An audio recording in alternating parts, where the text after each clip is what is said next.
Prostate ক্যান্সারের আসলে main treatment হলো টিইউআরপি, এই শব্দটা ইউজ করা হয় সার্জনরা। যদি আর্লি হয় তাহলে সার্জারি করার পরে আমরা হরমোন থেরাপি দিয়ে থাকি। সার্জারি না করে যদি অ্যাডভান্স স্টেজে আসে তখন তো আর সার্জারি করে কোনো লাভ হবে না।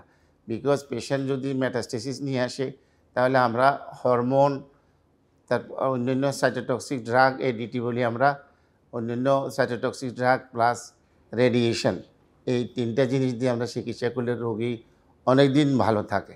ব্রেস্ট ক্যান্সার, প্রোস্টেট ক্যান্সার এগুলোতে এখন মানুষের যে ওষুধ চলে আসছে, যে ইমিউনোথেরাপি চলে আসছে, যে আপনার অরাল যে এডিটি, হরমোন, তারপরে এই ওষুধগুলো আপনার খেলে সার্জারি থেকে আপনি অবমুক্ত থাকতে পারবেন।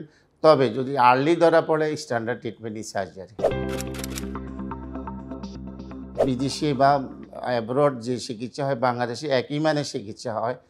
Surgery, chemotherapy, hormone therapy, radiotherapy plus palliative treatment সবগুলো বাংলাদেশে হয়।